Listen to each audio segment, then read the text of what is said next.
सहकारी संस्थेच्या निवडणुकीमध्ये निवडणूक अधिकाऱ्यांचे कारनामे या व्हिडिओच्या माध्यमातून आपण जाणून घेऊ की तुम्ही निवडणूक झाल्यानंतर उमेदवारी अर्ज भरला आणि उमेदवारी अर्ज भरल्यानंतर तुमचा अर्ज छाननीमध्ये बाद करण्यात आला आणि तुमचा लोकशाही पद्धतीनं निवडून येण्याचा अधिकार हिरावून घेण्यात आला, तोही अशा तरतुदीच्या अंतर्गत जी तरतूद कायद्यामध्ये अस्तित्वातच नाही। असाच प्रकार कळंबोलीमधील हंसध्वनी या सोसायटीमध्ये घडलाय। या हंसध्वनी सोसायटीची निवडणूक आता सुरू आहे। तर या सोसायटीच्या निवडणुकीमध्ये दोन गट पडलेले आहेत, दोन पॅनल पडलेले आहेत। त्यापैकी एका पॅनलचा एकही उमेदवाराचा अर्ज बाद करण्यात आला नाही, मात्र दुसऱ्या पॅनलचे दोन उमेदवारांचे अर्ज बाद करण्यात आले। अर्ज बाद करताना कारण देण्यात आलं की महाराष्ट्र सहकारी संस्था अधिनियम 1960 कलम 117 नुसार तुमचा अर्ज बाद करण्यात आलेला आहे। या निवडणूक अधिकाऱ्यानं त्याचा जो निकाल दिला त्या निकाल एक पानी आहे।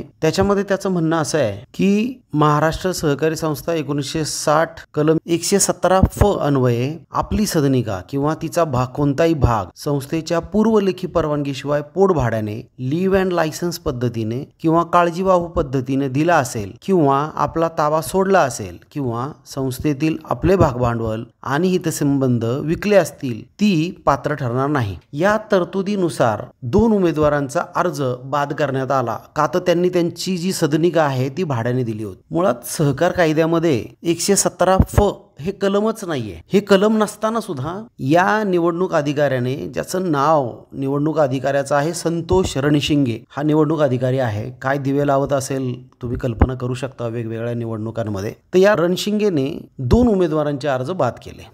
उमेदवारी अर्ज बाद झाल्यानंतर उमेदवाराला सहकार कायद्याचा कलम 152 अंतर्गत संबंधित तालुक्याचा जो सहाय्यक निबंधक असेल त्याच्याकडे अपील दाखल करता येतं आणि या दोन्ही उमेदवारांनी तसं अपील दाखल केलं।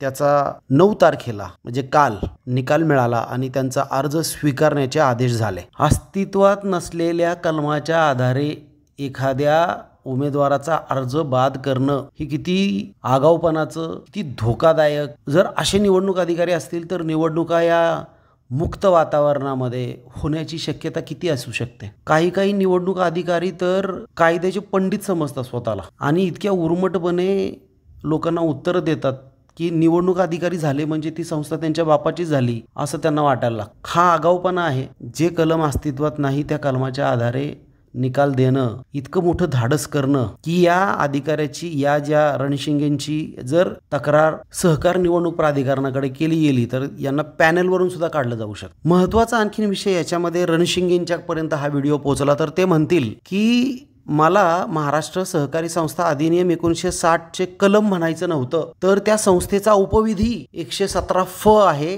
त्याच्यामध्ये ही तरतूद आहे म्हणून मी त्यांचा अर्ज बाद केला। मात्र रणशिंगे साहेब, मुळात तुम्हाला निवडणूक अधिकारी म्हणून जेव्हा तुम्ही जबाबदारी स्वीकारता तेव्हा कायद्याचं ज्ञान असण्याची सुद्धा आवश्यकता आहे। किमान स्वतःचं ज्ञान अद्ययावत करण्याची सवय तरी लावून घ्या। कारण असं आहे की सहकार कायद्यामध्ये 154 हे प्रकरण जेव्हा समाविष्ट करण्यात आलं तेव्हा त्या 154 मध्ये 154 23 कलम हे समाविष्ट करण्यात आलेलं आहे आणि त्यामध्ये उमेदवार किंवा संस्थेच्या संचालक पदावरती, सहकारी गृहनिर्माण संस्थांच्या संचालक पदावरती कोण येऊ शकत नाही याचे नियम दिलेले आहेत आणि त्या नियमामध्ये असा कुठलाही तुम्ही सांगता ती तरतूद नाही। उपविधीमध्ये याचा उल्लेख आहे, मात्र हे उपविधी तुमच्या माहितीसाठी सांगतो, हे उपविधी 2014 आहेत आणि हे 2014 उपविधी मधली ही जी तरतूद होती की भाड्याने सदनिका दिली तर तुम्ही उमेदवार बनण्यास अपात्र ठरता, ही मुळातच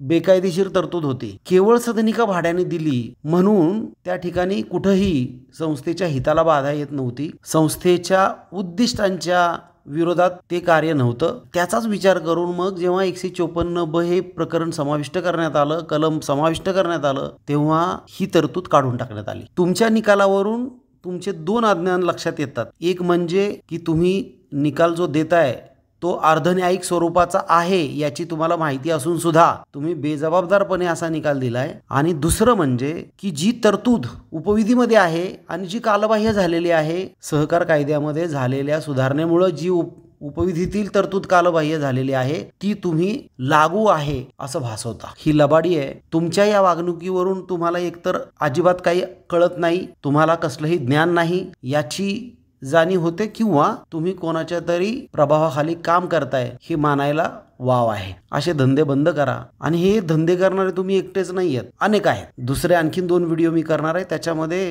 पुणे जिल्ह्यातील एका निवडणूक अधिकाऱ्याचा मी व्हिडिओ करणार आहे. त्याने अशाच प्रकारे चाठाळपणा करून 4 उमेदवारांचे अर्ज बाद केले होते. असो, तुम्हाला आणखीन एक माहिती तुमच्यासाठी सांगतो की तुम्ही राज्य सहकारी निवडणूक प्राधिकरण महाराष्ट्र राज्य यांचं 1/6/2018 रोजीचं नामनिर्देशन पत्र छाननीबाबत मार्गदर्शक सूचना वाचा. म्हणजे इथून पुढे किमान तुम्ही इतर कोणावरती अन्याय करणार नाही. हंसध्वनी या संस्थेमध्ये 800 पेक्षा जास्त सदनिका आहेत. इतक्या मोठ्या प्रमाणावरती सभासद असलेल्या संस्थेमध्ये तुम्ही अशा प्रकारे सकृतदर्शनी पक्षपातीपणे 2 उमेदवारांचे अर्ज नाकारणं हे बेकायदेशीर होतं आहे. यापुढे असा काही उद्योग करू नका, एवढा सल्ला या व्हिडिओच्या माध्यमातून तुम्हाला. तर मंडळी, विषय असा आहे की जर तुमचा उमेदवारी अर्ज नाकारला तर तुम्ही सहकार कायद्याचं कलम 152 अंतर्गत तुमच्या संबंधित जो सहाय्यक निबंधक असेल,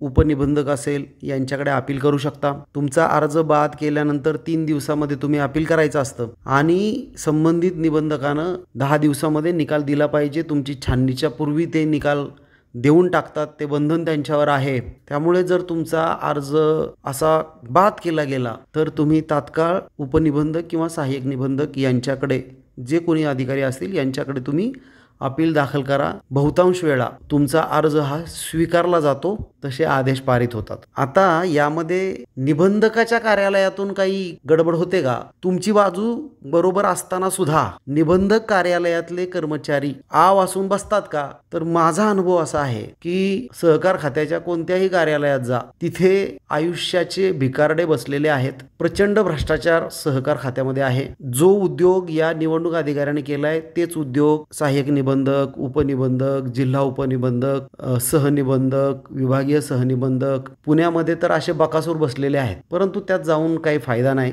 तुम्ही किती लोकांना ECBच्या जाळ्यामध्ये पकडून देऊ शकता? कारण ह्यांना निलंबित केलं तरी 1 वर्षामध्ये ते पुन्हा पदावर येतात. कारण कायदे जे आहेत ते कायदे भ्रष्टाचाऱ्यांच्या बाजूने आहेत. ज्या व्यक्तीला लाच घेताना पकडलं त्याचे निकाल वर्षानुवर्ष लागत नसल्या कारणानं दुसऱ्याच वर्षी त्या संबंधित व्यक्तीला चांगल्या पोस्टवरती जागा मिळते. म्हणून सहकार खात्यातला भ्रष्टाचाराबाबत आता मी बोलायचं बंद केलेलं आहे. डिअर सोसायटी नावाने आमचा एक WhatsApp ग्रुप आहे, ज्यामध्ये या हंसध्वनीमधील काही सभासद आहेत. त्यांचा असा अर्ज निकाली काढल्यानंतर माझ्या संपर्कात आले आणि मग त्यांचा अपीलपासून ते त्यांचा निकालापर्यंत त्यांना मार्गदर्शन करण्याचं काम आमच्या वतीने करण्यात आलं. ज्यामुळे आत्ता त्यांची निवडणुकीमध्ये ते उमेदवार म्हणून आहेत. निवडून येतील किंवा नाही येतील, मात्र त्यांचा निवडणूक लढण्याचा जो लोकशाहीनं दिलेला अधिकार आहे तो त्यांचा आज अबाधित राहिलेला आहे. त्यामुळं त्यांना निवडणुकीसाठी शुभेच्छा. धन्यवाद.